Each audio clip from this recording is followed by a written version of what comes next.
は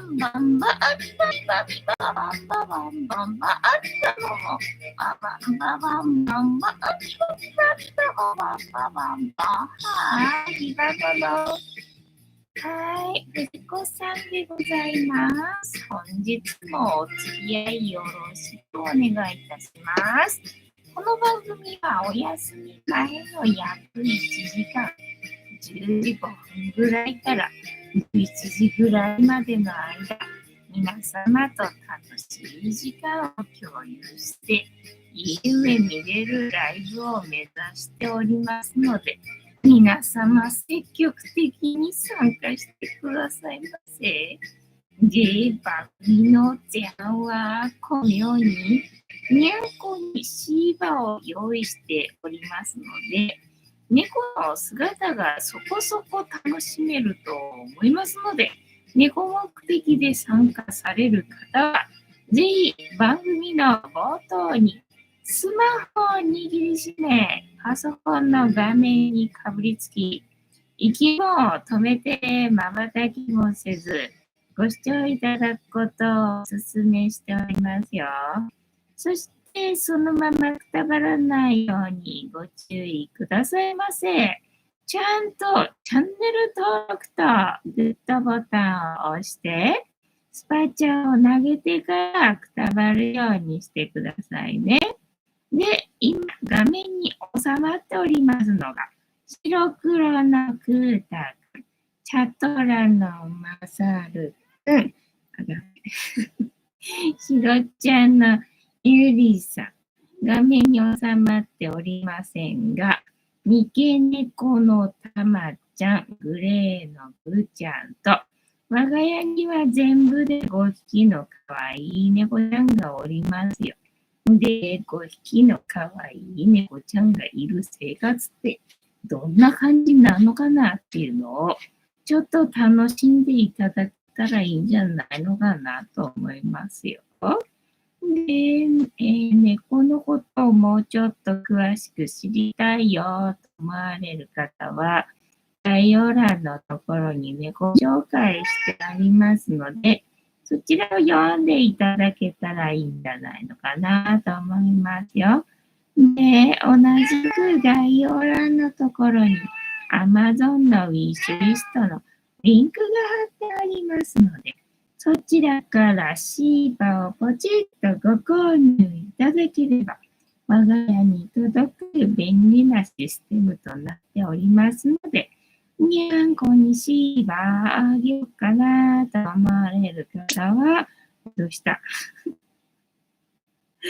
そんな便利なシステムをご利用いただくことをお勧めしております。マチがプシュって言ったら、クータがびっくりするみたいなリアクションが最高でございました。はい。で、一日一個、猫に関してのお話もしませんので、これから皆様と一緒に乾杯しようと思いますので、お付き合いよろしくお願いいたします。で、乾杯の時に、ジャスティスって言います。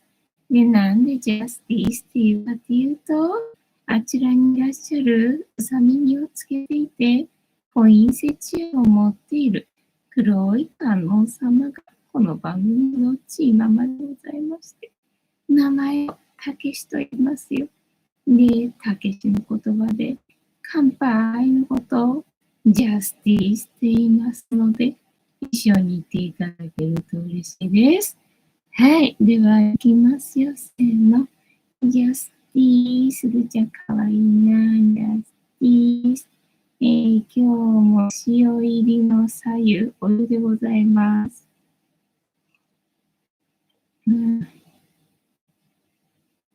なんかね、やっぱりね、乾燥してるんだわね。なんかちょいちょい飲んでたらね、ポットのお湯がじゃ足したんで、まだ暑いかなっていう感じな。っていうか、そんなに寒くはないのかな。なんか寒かった気がするんだけど、ヒーターつけるとね、ここはヒーターの前に集まるけどね、そこまで寒くないんじゃないのかと思うんだけど、どうだろうか、ひーたの前、広くだったら、たまちゃんもいるな、たまちゃんね。たまちゃん、今日はシーバ食べれなかったかな、出てくるの面白かったからな。ねえ、ないね。匂いだけするのかな、残念だったね。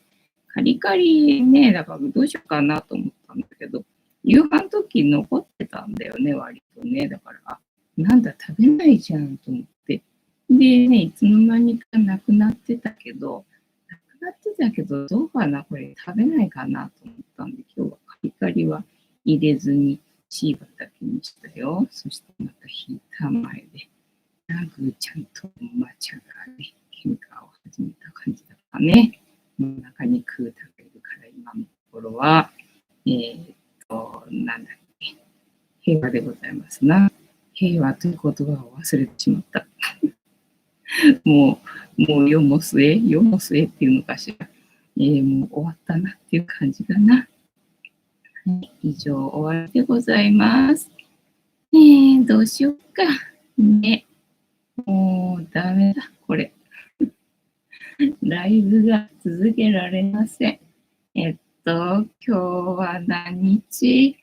12 月の9日、明日が10日、しあさってが12月の12日でございますね。めっちゃ来てくれたの。かわいいね。めっちゃかわいいのね。嫌なの。足で拒否しておりますね。部屋にいっぱいついてるんだね。かわいいんだけど、ちょっとな。ついたんだけど、抱っこ嫌なのかな。逃げる気満々だね。なんだよ。なんちゃかよいしょ。はい、これね、かわいいね、まーちゃんね。今日はどんな一日でした？いつも通り平和でございましたか？それは良かったですね。私もいつも通り平和でございました。よかった、よかった、よかったね。またね。かわいいね。どこ見てんのかな。ねえ。今日は、日向ぼっこできたもんね、朝ね。晴れててよかったよね。今日はゴミの日だったんだね。朝ゴミ出しして、洗濯して、ね。で、郵便局に行って、スーパー行ってね。で、今日は別に焼き芋食べたかったわけじゃないんだけど、焼き芋食べたら胃が痛くなるのかな、どうなのかなっていうのでね、なんかちょっと検証したくて、結局焼き芋買って、でもそんなに食べたいわけではなかったから今日はね、にしても食べたくてっていうので買ったんじゃなかったんで、まあとりあえず後でみたいな感じで。でね、お昼の後のデザート的な感じで食べたんだけど、で、ちまちま食べてたんだよね。で、美味しかったんだよね。で、まあ、半分は明日に残そうかなと思ってたんだけど、結局さっきね、なんかうまいなと思ってね、ちびちび食べて、結局完食してしまってな。で、結果今日は胃が痛くならなかったんだよね。どういうことかな。あれ、やっぱり自分で焼いた焼き芋はダメなのかな。ちゃんと売られて、もう焼いた状態で焼き芋として売られてるやつは胃が痛くならないのかな。どうなのかな。結局よくわかんないね、今のところね。自分で焼いたやつがダメなんだろうか。そうすると、芋の種類的な感じの通り具合みたいな感じだね。めっちゃかわいいね。幸せだわ。ね、今日にゃんこ抱っこできる。ね、健康な体。ね、自由に動く腕。そしてね、体力。ね、元気な、体があって、よかったよ。で、クータがおっさん座りで、かわいいね。にゃんこはどうしてそんなにかわいいんですか？尻尾くるくるでしょね、まーちゃんくんはね。見てないか、映ってないね。まーちゃんくん尻尾長くてくるくるなんだよね。くるくる尻尾かわいいのね、まーちゃんね。いいでしょね。はい、かわいいかわいいまーちゃんと、かわいいかわいい白黒のくーたくんでお送りいたしました。はい。ね。じゃあ、終わりにしよっかね。今日は何がありましたかね。ヤフーニュース、でも見とくか。ヤフーニュース出てこない。この時間ネットがつながらない。天気は、明日は今日よりちょっと寒いのか。今日と同じぐらいか。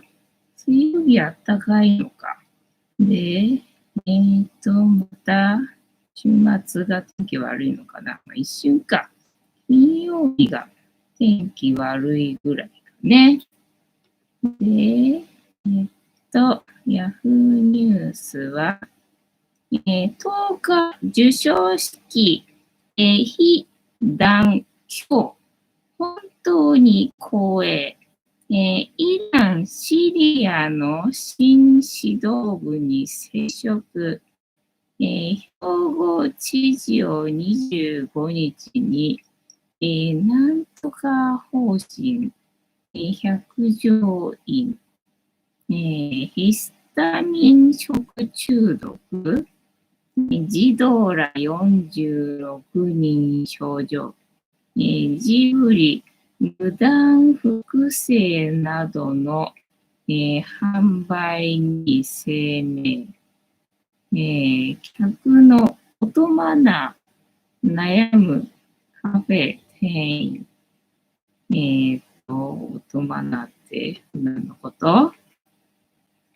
席で通話、音を出してタブレットを視聴、周りの客からはクレーム、音マナーどう対応すべき？その人は日本人だったのかな？最近席についたままスマートフォンで電話をする人や音を出しながらタブレットで動画や音楽を視聴する人が増えている？そうなの？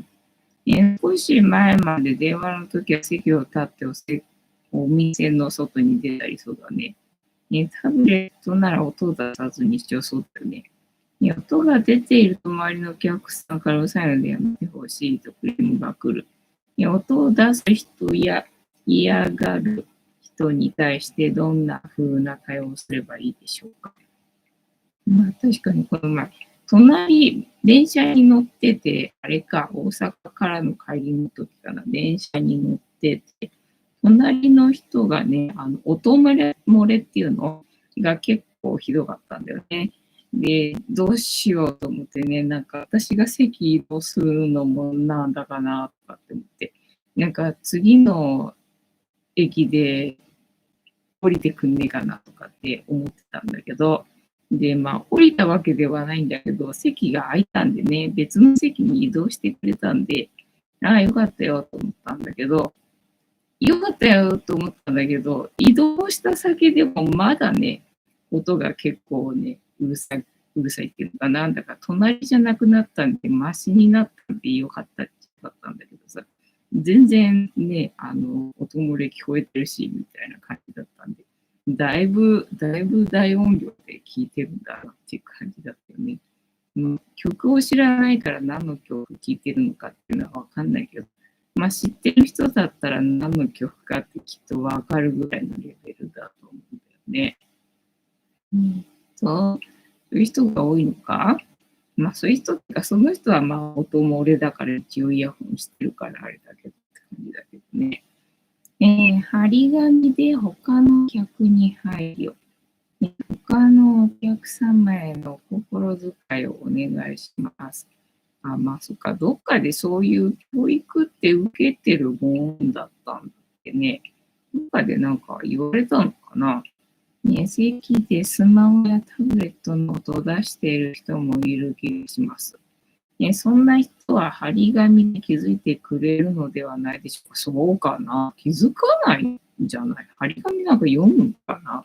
自分のことだと思わないんじゃないかね。声掛けしてもいいと思います。席にメッセージカード。店側が、意向を主張してもよい。他のお客様のご迷惑になりますので、通話はご遠慮くださいね。タブレットはイヤホンをお使いください。テーブルにメッセージカードを立てておいたらそうね。相手を傷つけない良い工夫。穏やかにかな。直接お願いする。まあね、他のお客さんからクレーム来ちゃった場合は、直接なんか対処する必要があると思うんだけどね。気になる。音を出す人が他人に、気配りできていないことの憤りも周囲の人にはある。注意して相手を、否定するのでは反発あります。すみませんが、音を小さくするか、イヤホンをつけるかしてもらえないでしょうかと、穏やかに直接お願いしてみたらどうでしょう。そうかね、店的にはそういう対応しなきゃならん場面じゃねえのと思うんだけどね、お客さんからクレーム来てる場合ってね。まず、店長に相談しましょう。そうだね、私が飲食店で働いてて、なんかお客さんに言われたときは、とりあえず責任者呼んできますね。店長呼ぶみたかな。店の内容を筒抜け、話の内容を筒抜け、席にスマホで話すような人たちは、他に他人がいる場所なのに、個人的なことをよく大声で話せると思いますね。歩いてて最近あれだよね、電話を、ハンズフリーっていうんだっけ、で話してる人いるよね。前はなんかそういう人ぎょっとしたんだけど、まあ今そういうの当たり前になってるのかわかんないけど、割と一人で歩きながらね、通話してるんだなっていうことはわかるんだけどさ、一人で大声で喋りながらっていうのかな、なんか歩いてる感じの人がいるよね。すげえなって思うけどな、今に私は。なんか慣れないけどね。お店の雰囲気、方向性示す。最近はカフェを利用する人たちもいろいろですね。自分たちのカフェをどのようなカフェにしたいのかお客さんに分かるように、そうね。それはしてるかな。うちもね、にゃんこがいるから、ね、その、撮影する、話の内容も、怖いやつじゃなくてね、ほのぼのしたやつとか、おとなしいね、シーンにしてくださいみたいなことを書いてるかな。こんな感じの雰囲気の場所なので、それにそぐうような内容の撮影に限りますみたいな。なんかそんな感じを醸し出してるかね。担当者から音を出す側の投稿なく、カフェでは静かに過ごしたい。自分も席での電話やタブレットから聞こえる音が気になる。相談者のリクエストには音を出す人本人が書いた投稿ではなく、例えば音を出してもいいカフェへの転換を積極的に進めるような意見はありませんでした。客席で電話をしたり、音を出したりする人への対応は、紹介した5助言以外に、入表に一文字入れる。電話のため席を外していますと、書いたカードを席に置き、使ってもらう。音を出せる、出せないエリアに、店内を分ける。なんか、大阪のその、ネットカフェ的な感じのラウンジみたいなところはそうだったね。会議、ネット会議って言うんだっけネット会議する予定はありますかとかって聞かれてないですって。そしたらなんかここは使えますみたいな。ネット会議するときはここ使えませんみたいな。なんかそんなこと言われたね。エリアを分けるといった提案が寄せられましたね。だから今、なんだっけ、ネット会議っていうのがあるからね。まあ、音を出せるエリアっていうのをね、まあ、禁煙、喫煙と昔は分けてたみたいに、なんかそういう音出せる出せないって分ける必要があんのかもしれないね。自分の音が周囲に迷惑をかけていないか、自分も気をつけたいという、自戒の声もありました。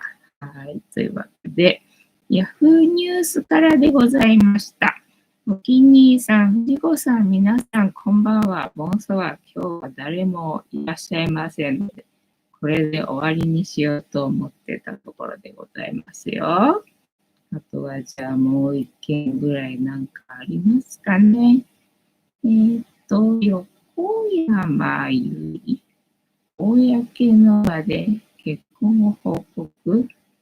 引退のなんとかかんとか、来年から営業。全然わからないんだね。テレビ見てるからね。俳優の名前とかね。うちの猫は多分自分の名前を可愛いだと思ってる。あるあるね。あるあるだな。なんか一匹で飼ってるとな。一匹で飼ってると多分そう思ってんじゃないかっていう時あるよな。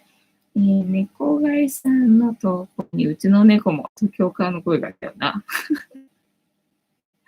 だよな。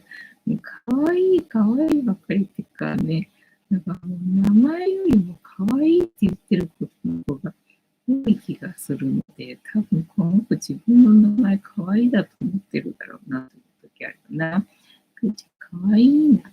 ね、後ろの風船とマッチしていい感じになってたわよね。あとは何のニュースがありますかね。いちごの輸出量10年で20倍に増加。そうなんだ。職場の不公平感、裏に制度ゾンビ化。なんだ、意味がわからないぞ。どういうこと？職場の不公平感高める、子持ち様問題は、有給など使われない制度も要因。脱ゾンビ化を図る4社を取材。どういうこと？給料など制度がゾンビ？お持ち様問題。何とわからない。日本語？これまでの取材で判明した子持ち様問題の6つの解決策はこれだ。同問題の解決方法の一つに子育て社員に限らず、みんなが休める環境づくりが挙げられている。誰にとってもという状況にすることで、子育て社員が突然休みを取っても、周囲から特別視されることはなくなる。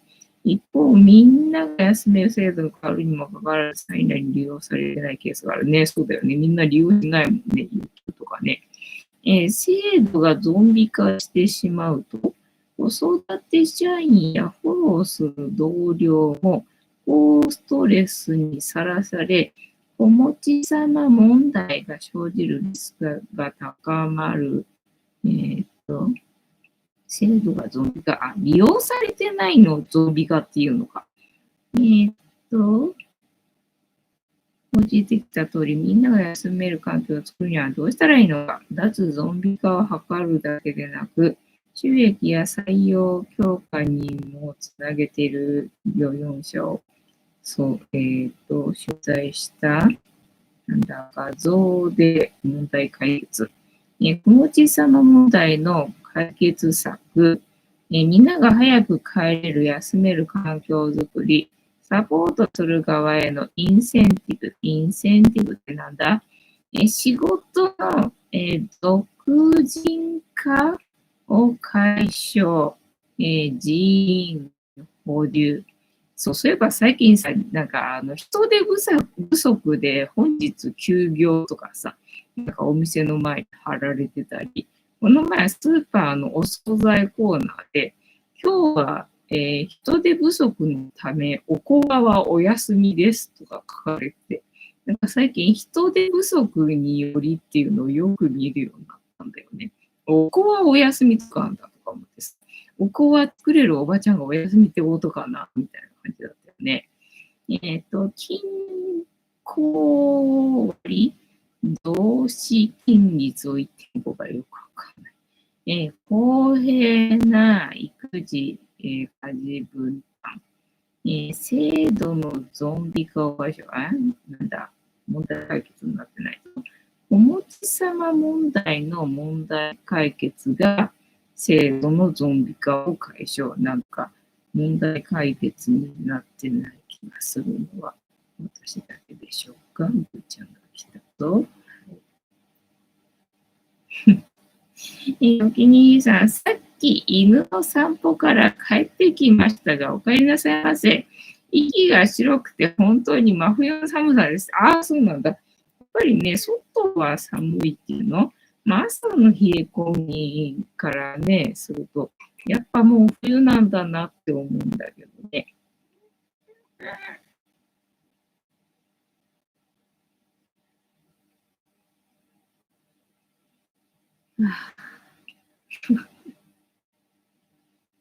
突然の癒されたり。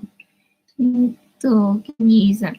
時代にそぐわない、心得的な制度がたくさんあるのでしょうね。そうね。今はいろいろと変化する必要がある時期なんですよね。かわいいね。食べちゃってね。ね。もふもふ。ね。なんか、マシュマロだか、綿あめとか、ね、なんか食べてるような感じだね、ぐーちゃんね。君さ、ぐーちゃん、羨ましい。うん。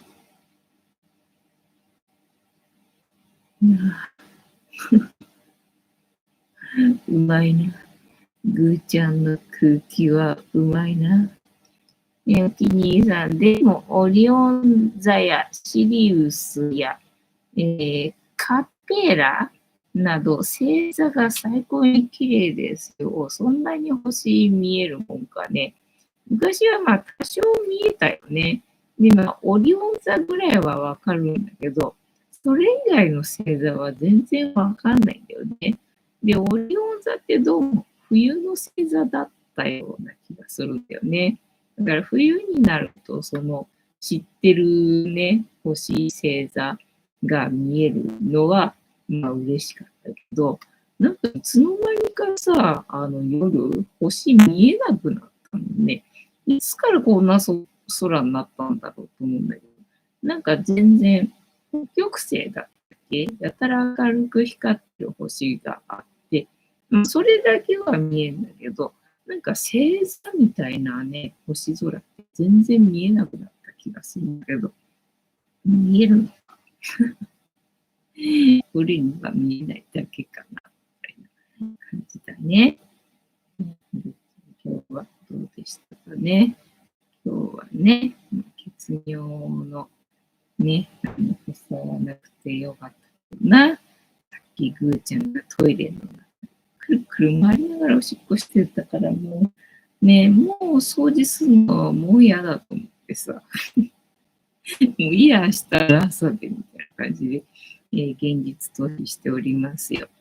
テンターさん、藤子さん、皆さん、こんばんは。遅くなりましたね。誰も来ないから、もうやめようと思ってたんだね。お気に入りさん、オリオン座の、左角のペテルギウスと、シリウスと、もう一つを結んで、冬の大三角形、なんか冬の大三角形っていう言葉だけはなんか聞いたことあるわ。冬の大三角形って言葉だけはなんか聞いたことあるけどね。まあ、ほとんど外国じゃねえなんだっけ。学校だ。ほとんど学校行ってなかったからね。まあ、一般教養が全然ありませんので、すいませんっていう感じよ。キミさん、てんたまさん、こんばんは。いやいや、僕言いました。はい、すいません。失礼しました。失礼しました。ね、でもしばらくお気に入りさんもいなかったからね。てんたまさん、お気に入りさん、こんばんは。じゃあね。で、あとは、何だったっけな。何の話だったっけな。えーっと、星座の話、第三角形、あと何がありましたかね。と、猫水なんだっけ、何の話があった？今日は月曜日で、農協もやってないし、で、スーパー行って焼き芋買ってきて実験したけど、意外とならなかったよって話で、あとは何があったっけな？ないよ。そう。で、EM ね、EM、家庭菜園の、液肥っていうのかな。まあ、細菌をね、育てて、で、それをね、まあ、肥料かな。でね、巻くっていうやつなんだけど、まず最初それをさ、作るわけよね。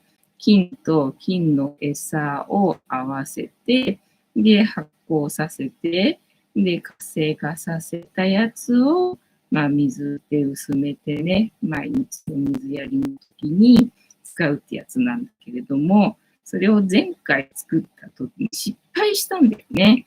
まあ、まだ夏っていうのかな。真夏だとさ、暑すぎるだろうけど、まあ、秋に差し掛かった頃っていうのかな。まだ気温が20何度ある時だったんで、まあ別にね、大丈夫だろう。常温にしばらく置いとけばと思って、で、なめくさってやってたわけよね。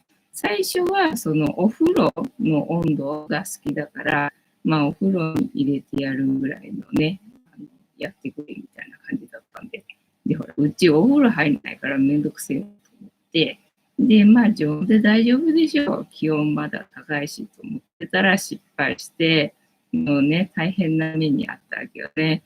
もうね、失敗するとね、銀杏臭いわけ。銀杏臭いんで、まあ、もうね、辛いわけよね。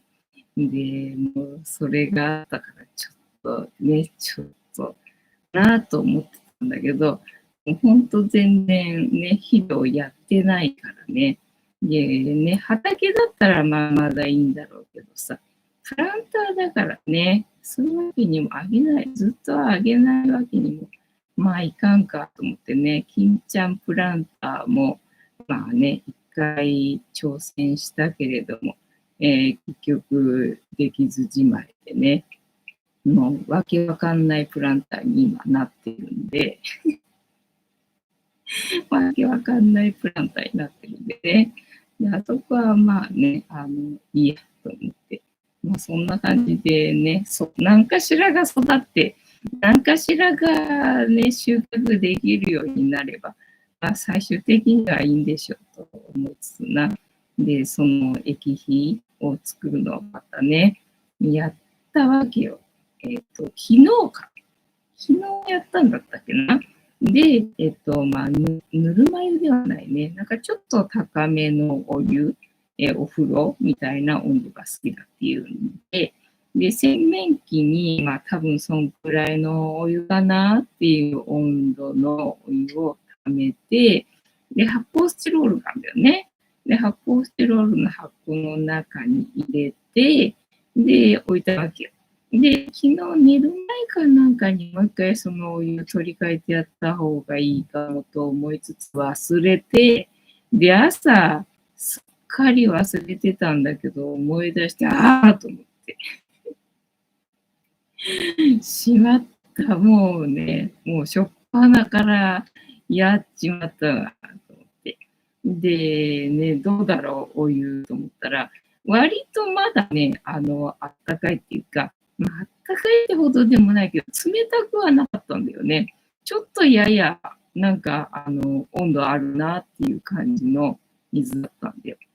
だからまあ、金ね、寒くて死んではないだろうけど、死んではないだろうけど、ただこの温度じゃね、全然金はなんか活性化してないだろうから、ああ、大丈夫かななんて思いながら、で、朝ね、入れ替えてやって、で、またね、発泡スチロールで蓋して、で、またね、まあ、夕方ぐらいに取り替えてた方がいいだろうなと思ってすっかり忘れて、案の定な。すっかり忘れて、さっき、あーと思って、そうだ、そういえば、12時間以上経ってるよね。12時間以上経ってるってことはどうだろう。昨日の夕方から今日の朝よりももしかして時間経ってるかなみたいな感じで。で、さっきね、温度を手入れてみたら、もうすっかり水で、ああ、これはどうかな、またダメなのかな、みたいな感じでね、なんかちょっと期待薄くなってきて、どうでしょう、みたいなね。で、そのぬるま湯っていうか、ちょっと厚めのお風呂ぐらいの温度に、保っておくのが、2、3日、それやって、で、あと2週間ぐらい暖かいところに置いとけば出来上がるよって話なんだけど、あったかいところってさ、っていう感じじゃん。そんな、ね、ないもんね、と思って。でも、なんだっけ、冷蔵庫の横があったかいから、なんか冷蔵庫の横に置いとけとか言うんだけど、冷蔵庫の横に棚とかあるわけじゃないからさ、あったかいところに置き場所がないんだよね。確かに触ればあったかい場所あるけどさ、冷蔵庫って、ちょうどそこになんか棚があるとかいうわけではないんでさ。でね、この前は冷蔵庫の上に置いといたのね。冷蔵庫の上に置いといたけど全然ダメだったし、まあ冷蔵庫の上ってあんまりあったかいっていう印象ないんで、多分あそこじゃダメだよねと思って。そうすると、あとどうってずっとヒーターつけっぱなしにしとくわけにいかないしね、みたいなのでさ、じゃあこれ2週間ぐらいこのお湯につけとくやつやるのかなとかさ、みたいなね、どうしようかなと思って。なんだろう、北海道でも貼っとけばいいのかな、ペットボトルにな。と、お気に入りさん、藤子さんは自転車に乗りますか？自転車持ってません。お気に入りさん、以前の動画で全滅的な、そう、銀杏の匂いが、銀杏の匂いがするんだよね。お気に入りさん、あの時は猛暑の影響がかなりあったのではないでしょうか。なんかね、今年はやっぱりあったかいんでね、そのプロの人たちもね、種まきとか、なんかかなり手こずってるらしいもんな。なんか一回巻いたんだけど、失敗して、で、慌てて、なんか小松菜だからなんかは結構早く収穫できるんで、小松菜に切り替えて、で、種まきして、みたいなね、こと言ってる農家の動画も見たことあるかなっていう感じなので、そうか、と。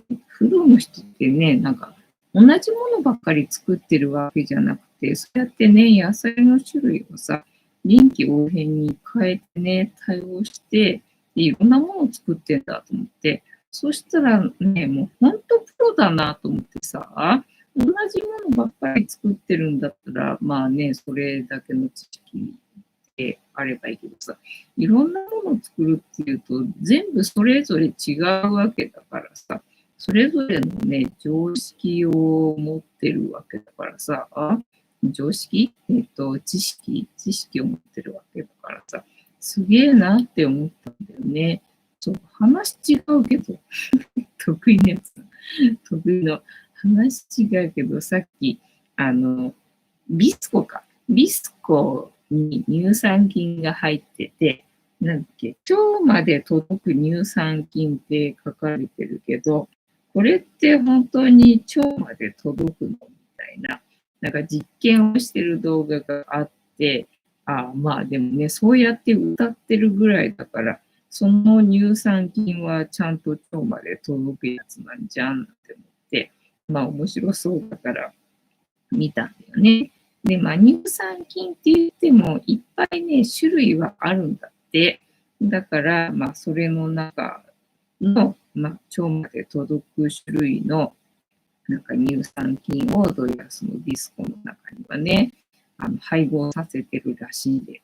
で、まあ一応ね、実験するので、ビスコのクリームのところを取って、で、まあ、油で溶かして、水で薄めて、みたいな感じでね。で、まあ、人工的に作った胃酸の中に入れて、で、菌は生きてるのか死んでるのか見てみましょう、みたいな実験だったんですね。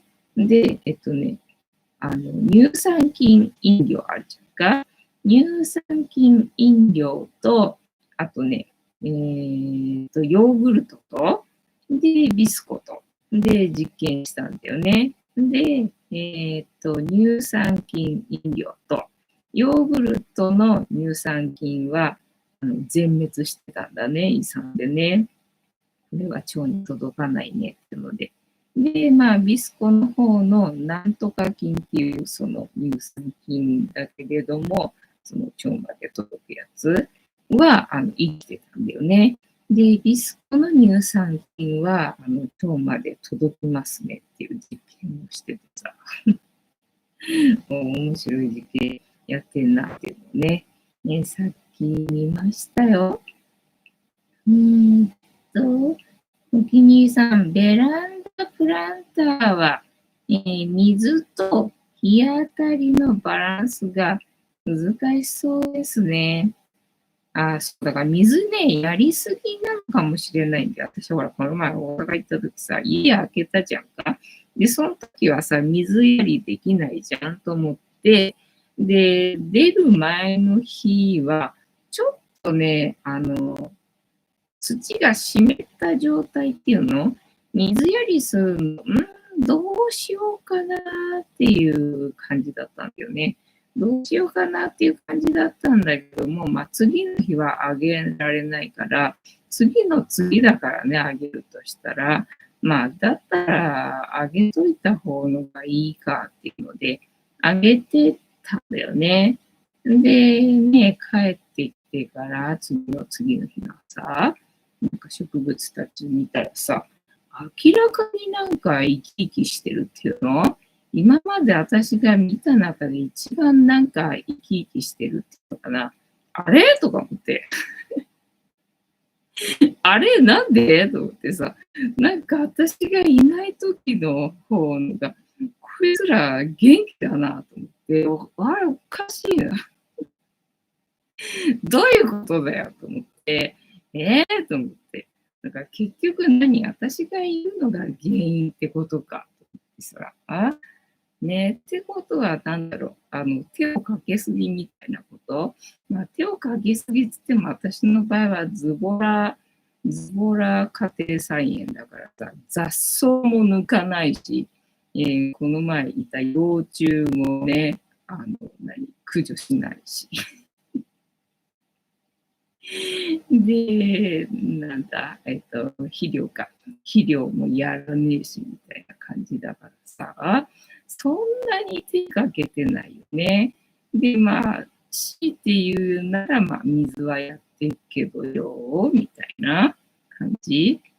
だからまあ、大体みんな水やりすぎなんだっていうふうに、ね、言ってて、この前の、いちごとネギの講習会に行った時に、みんな水やりすぎなんですよっていうので、水やると、せっかくあげた肥料も流れてっちゃうからね。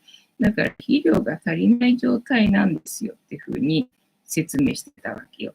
じゃあ私は肥料やってないから、肥料が流れてってるから育たないっていうのは当てはまらないからと思って、で、まあね、それを聞いてから、そっか、毎日水あげなきゃいけないわけではないんだっていうのは分かったんで、まあ、時々ね、今日はいいか、みたいな感じで、ちょっと、あげない時もあったりとかはしたかなっていう感じなんだけど、なんかもう全然あげなくてもいいのかもしれない、こいつらって。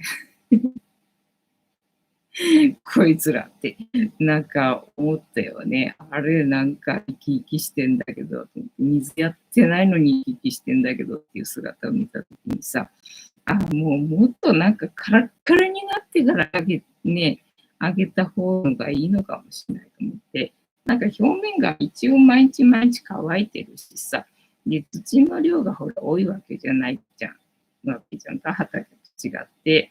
だから一応なんかね、あげとかないと足りないのかなと思って、で、まあ、表面が濡れる程度あげてるみたいなね。なんか根っこが腐ると嫌だからと思ってさ、そこまでたっぷりはあげないんだけど、まあ、表面の乾いてるところは湿るぐらいな程度毎日ね、あげてる感じだったんだけど、いや、違うっぽいなと思って、もうね、カラッカラになって、カラッカラになって、いやーもう助けてってなった時にようやくな、よしよしっつってね、やるぐらいがいいのかもしれないって思ったよね。と、お気に入りさん、胃酸が強い人は届かないかもです。でもその種類が全然ね、違うんで、そのビスコの腸まで届くってやつは、まあ多少、量は減ってたんだけど、でもほとんどっていうのかな、もう全然生き残ってる感じだったんで、本当に届くんだね、みたいな感じだったよ。お兄さん、乳酸菌と、大腸菌と戦わせてみたいですね。大腸菌ってなんだっけ大腸にいる菌ってことまあ、腸まで届くんだから、まあ、バランスが保たれるっていうことになるのかな。そしたら大腸菌と乳酸菌が大腸の中で。それで、なんだ、いい具合になるよみたいな、そういうことなのかな。ペニーさん、トマトも水を少なくした方が甘くなるらしいですね。そうらしいよね。だからトマトはあんまりあげてなかったっていうか、もうね、全然育たないんで、全然あげなかった。全然あげてなかったよね。根っこがびっしり伸びて、葉の産毛が育って、生命力が強くなるって、おいしんぼの、海丸、なんとか様が言っておりました。ね、そう、トマトなんか砂漠に育つ、植物だったんだっけで、まあ、根っこをいっぱい生やしてやれば、しっかり育つらしいっていうのでな。で、今年はそのトマトの横植えっていうのを知ったからさ、横植えをしてみたんだよね。で、この前、昨日か、一昨日か、昨日トマトを片付けるときにさ、ね、横植えしたけど、猫は結局どうなったんだろうと思って見たんだけど、なんか、大して思ったより全然ね、なんか、こんだけみたいなね、感じだったんだね。だから、まだまだ、大きくしてから横上にしないとダメだったのかもしれんみたいな、感じだったよね。なんか、プランターからはみ出ちゃうから、もうそろそろ植えようかななんて思って植えたけど、引っこ抜いてみたら全然だったんだよね。みたいな感じだったから。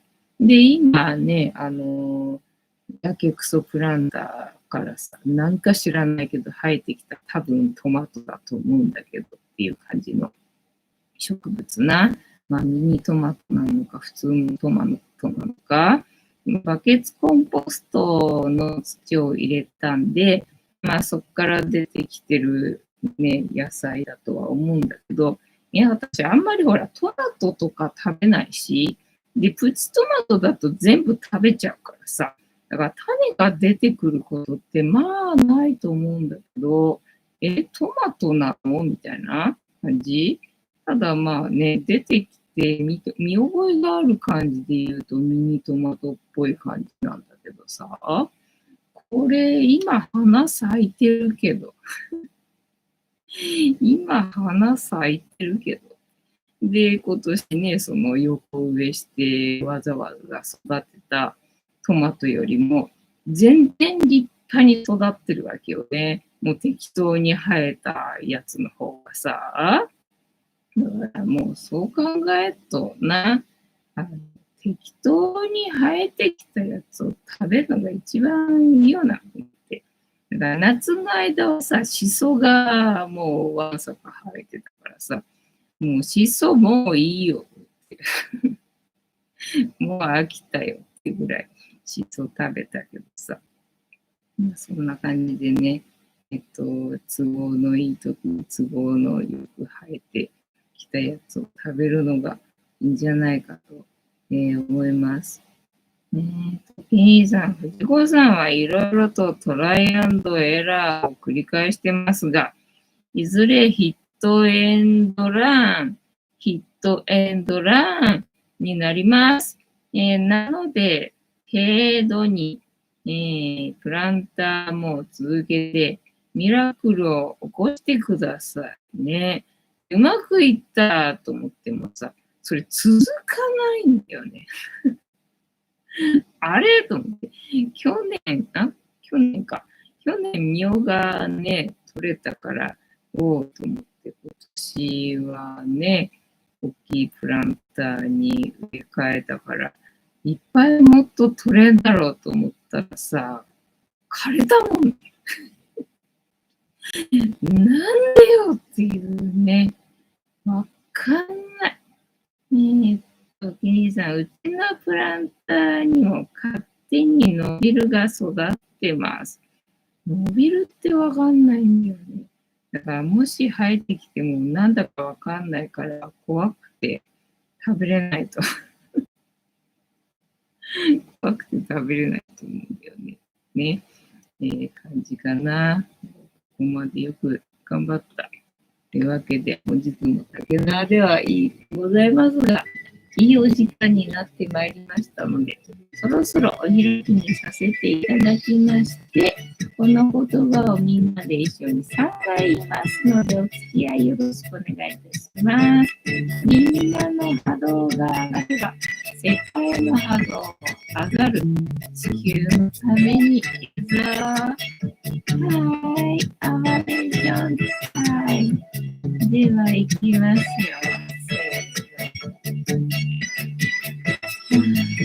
よかった。よかった。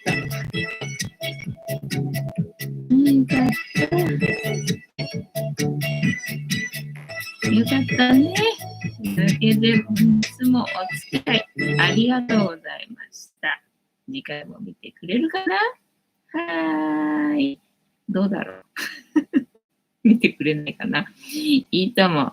じゃんけんぽい。はい。ではでは、いい夢見て、おやすみなさい。バイバイ。